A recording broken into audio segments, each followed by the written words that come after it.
Recentemente vi um vídeo de um influenciador chamado Célio Ortiz. Ele é um brasileiro que mora nos Estados Unidos e no vídeo em questão ele estava em uma espécie de concessionária de carros usados. Até aí, tudo bem, mas a surpresa veio quando ele mostrou o preço que os carros estavam sendo vendidos por lá. Ele mostrou, por exemplo, um Volvo XC60 sendo vendido por $6.450. Fiquei tão chocado que fui pesquisar o mesmo carro usado aqui no Brasil e, pasmem, o valor estava entre 70 e 90 mil reais. Isso por um modelo de 2015, que apesar de ser considerado um carro de luxo, tinha um preço simplesmente absurdo se comparado com o que eu vi no vídeo. Para você ter uma ideia, convertendo os $6.450 para reais, não dá nem metade do que ele é vendido aqui no Brasil. Isso significa que lá fora, qualquer pessoa que ganhe um salário mínimo consegue comprar tranquilamente um carro como esse sem comprometer sua vida financeira. Que convenhamos, mesmo sendo um carro de 2015, traz muito conforto e segurança para o dono. Já no Brasil, com R$6.450, você não compra nem um Fiat Uno 2002 caindo os pedaços. Claro que essa comparação não é exatamente justa, afinal de contas, estamos falando de um país de primeiro mundo, com moeda forte, contra um país emergente como o Brasil, que sofre diariamente com a desvalorização da moeda. Mas mesmo com essa diferença, a disparidade de preços ainda é gritante e infelizmente não tem como ver um vídeo desses e não ficar revoltado com esse país, que parece ficar pior a cada dia para quem trabalha honestamente e quer conquistar as coisas básicas, como uma casa confortável e um carro decente,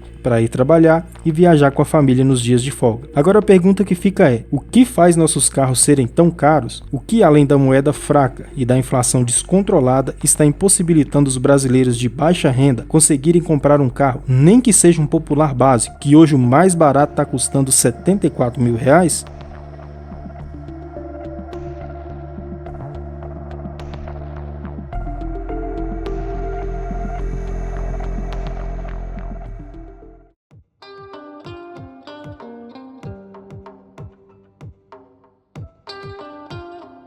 Se você acha que os impostos são os culpados por esse preço altíssimo, você acertou, mas a história vai além e é ainda mais revoltante. No Brasil, a carga tributária sobre veículos é uma das mais altas do planeta. A cada R$100 pagos na compra de um carro, aproximadamente R$43 vai direto para os cofres públicos. Sim, quase metade do valor que você paga é para o governo. Você compra um carro, mas leva só metade dele para casa. O resto vai para o bolso do Estado. Os principais impostos que incidem sobre os automóveis incluem o IPI, o ICMS e o PIS e COFINS. O IPI é o Imposto sobre Produtos Industrializados, que varia de acordo com a motorização e o tipo de combustível do veículo. Por exemplo, carros de até 1.0 têm alíquota de 7%, enquanto veículos acima de 2.0 podem chegar até 25%, ou seja, quanto mais potente for o carro, mais o governo mete a mão no seu bolso. O ICMS é o Imposto sobre Circulação de Mercadorias e Serviços, um imposto estadual, ou seja, cada estado define quanto vai cobrar. E adivinha, pode representar uma fatia gigantesca no preço final. Aqui em Minas Gerais, por exemplo, a alíquota está na faixa dos 18%. O PIS e COFINS são contribuições federais, que também incidem sobre a venda de veículos, mais dois impostos que somam a esse absurdo total. Vamos pegar um exemplo prático. O Chevrolet Onix, um dos carros mais vendidos no Brasil, hoje ele custa em média R$ 84.390. Se tirássemos todos os impostos, o valor cairia para cerca de R$ 43.376, ou seja, mais da metade do que você paga vai para o governo. Agora, se você achava que só o consumidor se ferrava, saiba que as montadoras também sangram para operar no Brasil. O custo de fabricação de um carro novo aqui gira em torno de 30% a 38% do valor cobrado na loja. Isso sem contar os custos trabalhistas elevadíssimos, a burocracia para tudo e os encargos sociais que mais parecem punição para quem quer gerar emprego. Além disso, cerca de 40% dos componentes usados nos carros fabricados aqui são importados e com o dólar nas alturas, o custo de produção vai lá para cima. Isso sem falar da logística. O transporte no Brasil é caro, lento e cheio de pedágios. E adivinha para onde vai esse custo extra? Isso mesmo, para o valor final do carro que você vai pagar. Isso explica muito, inclusive o motivo das montadoras estarem abandonando o país. Em 2021, a Ford decidiu encerrar a produção de veículos no Brasil. O motivo? Uma combinação de prejuízos, carga tributária insana, custos trabalhistas elevados, logística deficiente e a instabilidade cambial. Em outras palavras, produzir carro aqui virou sinônimo de prejuízo. No fim das contas, o que fica claro é que o brasileiro é feito de otário por um sistema que castiga tanto quem quer comprar, tanto quem quer produzir. E enquanto o cidadão rala 44 horas por semana para tentar conquistar o mínimo de conforto, o governo trata o carro como se fosse um artigo de luxo e mete imposto em cima, como se a gente morasse na Suécia, só que sem transporte público de qualidade, sem educação, sem segurança e sem nada do que a gente vê por lá. Comprar um carro no Brasil é um ato de resistência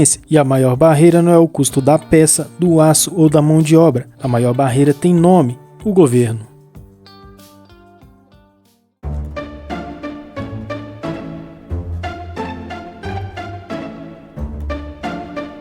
E todo esse absurdo que você viu que pode custar um Onix é somente o valor à vista do veículo. E se você não faz parte dos 5% dos brasileiros que tem no mínimo R$100 mil investidos, você não consegue comprar esse carro à vista. Isso te leva a duas opções: entrar em um consórcio, que na maioria das vezes é demorado, burocrático e incerto, ou partir para um financiamento, que vai fazer você ver um valor que já era exorbitante dobrar ou em alguns casos quase triplicar. De acordo com dados do Banco Central, a taxa média de juros anual para financiamentos de veículos no Brasil ultrapassa os 26% ao ano. Isso em 2024. Isso significa que para financiar um carro de, por exemplo, R$84 mil em 60 vezes, com uma entrada mínima de R$10 mil, o valor total pago pode chegar a R$138 mil no final do contrato, com incríveis R$54.820 de juros e parcelas que podem chegar até R$2.140.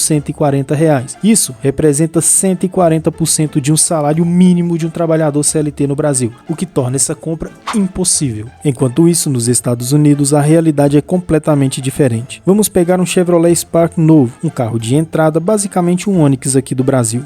Ele custa em média $14.396, com uma taxa de juros média de 6,5% ao ano, dados do Federal Reserve. Um americano que financiar esse carro por 36 meses pagaria em torno de $438 a parcela por mês, totalizando cerca de $15.768 ao final, pagando apenas $1.372 a mais do que o valor à vista. Esse financiamento é totalmente acessível para o consumidor americano, já que a parcela representa apenas 34% de um salário mínimo de $1.280, permitindo que ele quite o carro sem comprometer sua vida financeira. Agora vamos voltar ao exemplo do Volvo XC60 de 2015, que no meu ponto de vista vale muito mais a pena que um Spark novo. Ele está custando cerca de $6.450, considerando uma taxa de juros média de 6,5% ao ano. Um americano que financiar esse carro por 3 anos pagaria em torno de $198 a parcela, totalizando aproximadamente $7.128, apenas $678 a mais ao final do financiamento. Além disso, os americanos contam com linhas de crédito estáveis, prazos flexíveis e principalmente uma renda que permite pagar esse tipo de parcela sem comprometer mais que 10% da renda mensal. Isso acontece porque o salário mínimo federal é de $1.280 mensais e muitos estados oferecem salários mínimos ainda maiores. Ou seja, mesmo ganhando pouco, o americano consegue ter acesso a um carro decente, com juros justos e prazos razoáveis. Já no Brasil, o salário mínimo em 2025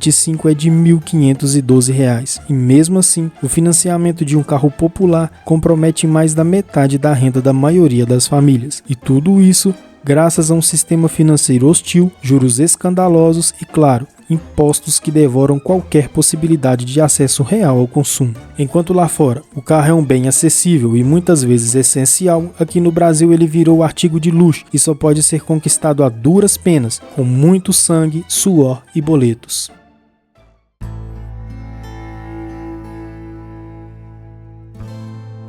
A comparação aqui não é justa. Novamente recapitulando, estamos comparando um país de primeiro mundo contra um país emergente. A estrutura econômica, o poder de compra, a estabilidade da moeda, o acesso ao crédito, tudo favorece o consumidor dos Estados Unidos. Mas o ponto aqui não é colocar um país em um pedestal, é mostrar o quanto o Brasil continua falhando em dar condições mínimas para seu próprio povo. A realidade brasileira é marcada por um sistema de impostos distorcido, uma política de juros abusiva e uma burocracia que penaliza tanto quem consome quanto quem produz. Não se trata apenas da diferença de moedas, trata-se de prioridades. Enquanto países desenvolvidos tratam o acesso ao crédito como parte do desenvolvimento econômico, o Brasil ainda enxerga isso como um privilégio para poucos. E o pior é que isso não acontece por acaso, é reflexo direto de decisões políticas, escolhas legislativas e falta de cobrança da população. Aqui, se um carro popular custa o dobro do que deveria, é porque o sistema permite, e se o banco cobra juros